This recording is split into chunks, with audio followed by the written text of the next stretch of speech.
कहानी की शुरुआत में हमें साइबेरिया की एक जेल दिखाई जाती है जहां बहुत सारे जर्मन फौजियों को कड़कड़ाती ठंड में लाइन में खड़ा किया गया था। दरअसल जब वर्ल्ड वॉर 2 खत्म हुआ तो रूस ने ढेर सारे जर्मन फौजियों को बंदी बना लिया था। उन्हें कोयले की खदानों में दिन रात भारी काम करवाया जाता था। यूं तो इस जेल की सुरक्षा कुछ खास टाइट नहीं थी, लेकिन फिर भी कोई भी कैदी भागने की हिम्मत नहीं जुटा पाता था, क्योंकि इस जेल के चारों तरफ सिर्फ जमा देने वाली बर्फ ही बर्फ थी। ये जेल किसी भी इंसानी गाँव से पूरे 18,000 किलोमीटर दूर थी। अगर कोई भाग भी जाता तो साइबेरिया की कड़ाके की ठंड उसे जिंदा नहीं छोड़ती थी। जेल बर्फ के इस विशाल मैदान के बीचों बीच बनी थी, इसलिए भागने का ख्याल भी किसी के दिमाग में नहीं आता था। लेकिन इन बंदियों में एक शख्स ऐसा भी था जिसका दिमाग बहुत तेज चलता था। वो अपनी बीवी और बेटी से मिलने को बेताब था। उसका नाम था ह्यूबर्ट ब्रिंकफोर्ड। उसे इस जेल में 25 साल की सजा सुनाई गई थी और वो नहीं चाहता था कि उसकी जिंदगी का आधा हिस्सा यहीं कट कर रह जाए। इसलिए ह्यूबर्ट किसी भी हाल में इस जेल से फरार होना चाहता था। किस्मत से एक दिन उसे ये मौका मिल ही गया। वो एक कोयले की मालगाड़ी में छुपकर किसी तरह इस जेल से निकल भागा। बाहर निकला तो खुले आसमान में तारों को देखकर उसकी खुशी का ठिकाना नहीं रहा, मगर उसे नहीं पता था कि उसकी ये खुशी ज्यादा देर की नहीं थी। थोड़ी ही दूर जाने के बाद मालगाड़ी अचानक रुक गई। ह्यूबर्ट ने बाहर झांका तो उसने देखा कि एक रूसी सैनिक बंदूक ताने उसके सामने खड़ा था। बदकिस्मती से वो पकड़ा गया। जेल से भागने की सजा में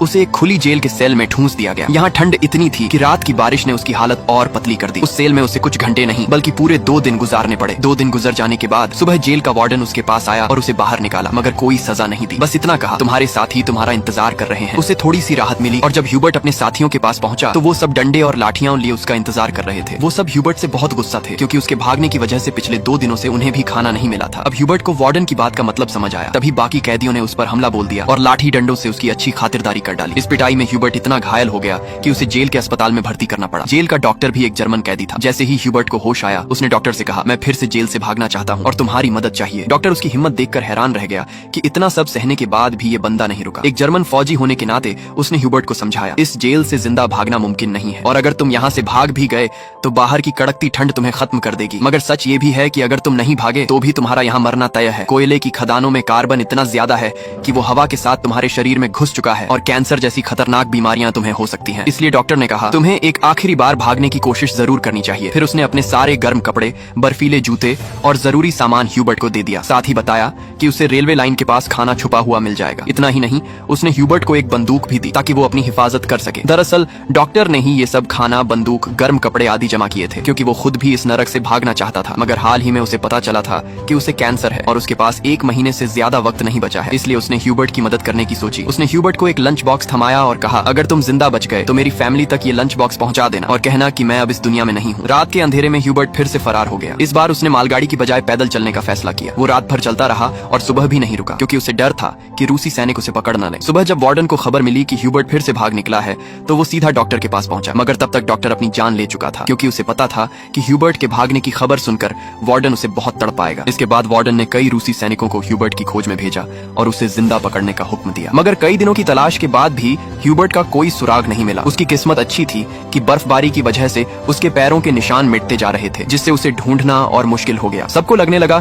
कि ह्यूबर्ट इस ठंड में मर चुका होगा, लेकिन वार्डन हार मानने को तैयार नहीं था। वो जानता था कि ह्यूबर्ट बहुत मजबूत है और आसानी से टूटेगा नहीं, इसलिए उसने खोज जारी रखने का आदेश दिया। उधर ह्यूबर्ट पूरे जोश के साथ बर्फीले तूफान को चीरता हुआ आगे बढ़ रहा था। जेल से भागे 9 दिन बाद उसे कुत्तों के भौंकने की आवाज सुनाई दी। उसने पीछे देखा तो एक स्लेज उसकी तरफ आ रही थी। वो भागने की सोच ही रहा था कि स्लेज उसके पास से गुजर गई। तभी उसकी आंख खुली और उसे पता चला कि ये सब सपना था। दरअसल वो 9 दिनों से पैदल चल रहा था और उसका खाना खत्म हो चुका था। भूख और थकान ने उसे तोड़ दिया था, मगर वो रुका नहीं और जैसे तैसे आगे बढ़ता रहा। कुछ दिन बाद उसका शरीर भी साथ छोड़ने लगा और वो भूख से बेहोश हो गया। कुछ घंटों बाद जब होश आया तो उसे एक अजीब सी आवाज सुनाई दी। उसने देखा कि एक सील थी। ये देखकर उसकी आंखें चमक उठी। उसने फौरन बंदूक निकाली और निशाना लगाने की कोशिश की, मगर कमजोरी की वजह से निशाना चूक गया और सील भागने लगी। ह्यूबर्ट, जिसे कई दिनों बाद जिंदा रहने की उम्मीद मिली थी, वो ये मौका नहीं गंवाना चाहता था। वो सील के पीछे दौड़ा, मगर दौड़ते वक्त बर्फ टूट गई और वो पानी में गिर गया। इससे उसके पैर में चोट लग गई। फिर भी उसने हिम्मत नहीं हारी और सील का पीछा किया। जैसे ही वो गोली चलाने वाला था, सील एक चट्टान के पीछे छुप गई। ह्यूबर्ट और आगे बढ़ा, सील को फिर से देखा और आखिरी गोली चलाई। किस्मत से गोली सील को लगी। ये देखकर ह्यूबर्ट खुशी से उछल पड़ा, क्योंकि अब उसे सफर में खाने की फिक्र नहीं थी। कई दिनों बाद उसने पेट भरकर खाना खाया, थोड़ा सुस्ताया और फिर सफर शुरू कर दिया। इस लंबे सफर में ह्यूबर्ट बिल्कुल अकेला था। चारों तरफ बर्फ के सिवा कुछ नहीं था। ऐसे माहौल में उसका दिमाग खराब हो सकता था, इसीलिए वो खुद से बातें करता, अच्छी अच्छी बातें सोचकर खुद को हौसला देता। साथ ही वो हमेशा कंपास देखता ताकि बर्फीली वादी में रास्ता न भटक जाए। दिन बीतते गए और 2 महीने लगातार चलने के बाद उसे बर्फीले मैदान में एक छोटा सा पेड़ दिखा। उस पेड़ को देखकर वो इतना खुश हुआ जैसे उसे कोई खजाना मिल गया। वो दौड़कर उस पेड़ को गले लगा लेता है। दरअसल ये पेड़ इस बात का सबूत था कि 2 महीने चलने के बाद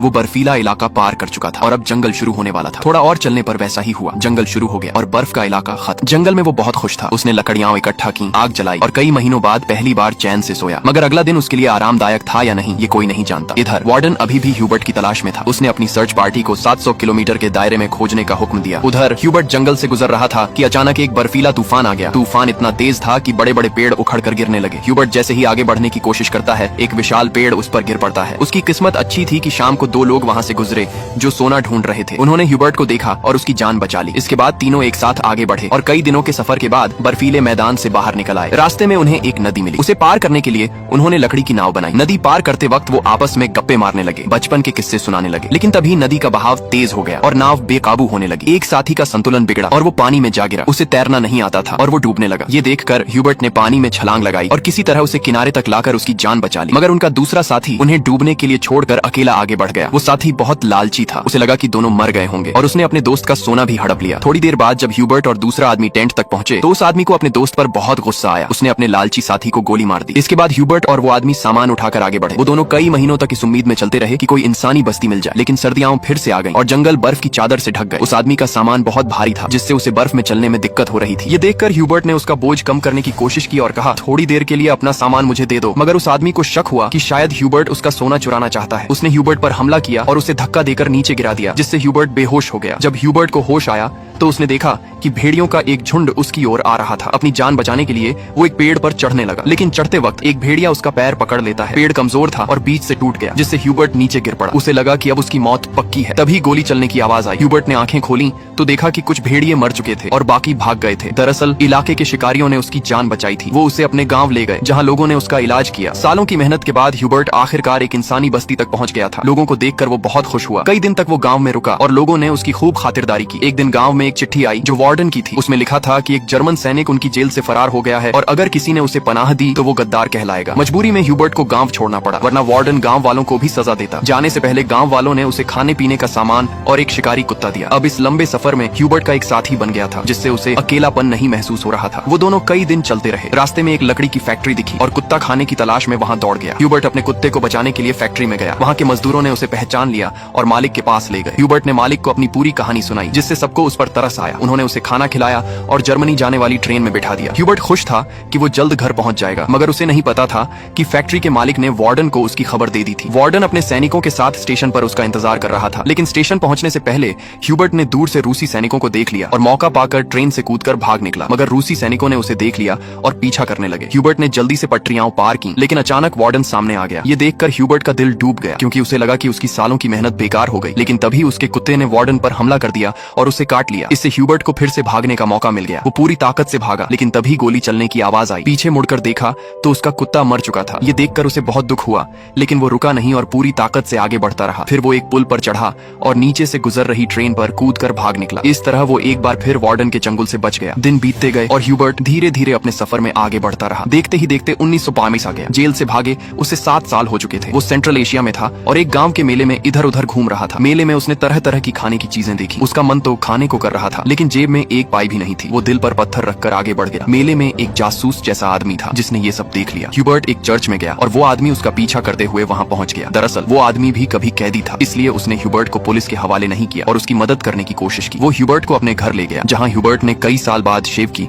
और अपने पुराने रूप में वापस आया। फिर उस आदमी ने ह्यूबर्ट को एक नया पासपोर्ट दिया ताकि वो रूस की सीमा पार करके जर्मनी पहुंच सके। ह्यूबर्ट उसकी मदद से बहुत खुश हुआ। जाने से पहले उसने उसका शुक्रिया अदा किया और रूस जर्मनी की सीमा की ओर निकल पड़ा। कुछ हफ्तों बाद ह्यूबर्ट सीमा तक पहुंच गया। उसने वहाँ मौजूद रूसी सैनिक को अपना पासपोर्ट दिखाया। उसे डर था कि कहीं सैनिक उसे पहचान न ले या उसका जाली पासपोर्ट पकड़ा न जाए, मगर किस्मत से ऐसा कुछ नहीं हुआ और सैनिक ने उसे सीमा पार करने की इजाजत दे दी। ये देखकर ह्यूबर्ट इतना खुश हुआ कि वो अपनी हंसी नहीं रोक पाया। आखिरकार वो उस पुल पर पहुंच गया जिसे पार करते ही वो जर्मनी में होगा। लेकिन आधे रास्ते में एक तेज रोशनी उसकी आंखों पर पड़ी। जब उसने आंखें खोली तो सामने वार्डन खड़ा था। ह्यूबर्ट ने पीछे देखा, वो अभी भी रूस की जमीन पर था, यानी वार्डन उसे गिरफ्तार कर सकता था। उसका दिल टूट गया क्योंकि उसकी सालों की मेहनत अब बर्बाद होने वाली थी। लेकिन तभी कुछ ऐसा हुआ जिसकी उम्मीद ह्यूबर्ट को भी नहीं थी। वार्डन ने उसका रास्ता छोड़ दिया और उसे आगे जाने दिया। पहले तो ह्यूबर्ट को यकीन नहीं हुआ, लेकिन फिर उसने हिम्मत की और आगे बढ़ा। दरअसल वार्डन ह्यूबर्ट की जिंदा दिली और हिम्मत से बहुत प्रभावित था, इसलिए उसने उसे गिरफ्तार नहीं किया और अपने देश लौटने दिया। तभी वार्डन ने कहा, ये जंग बस 2 सैनिकों के बीच थी, एक मैं एक तुम, और तुम जीत गए। जा अपनी जिंदगी जी लो। आखिरकार ह्यूबर्ट ने सीमा पार की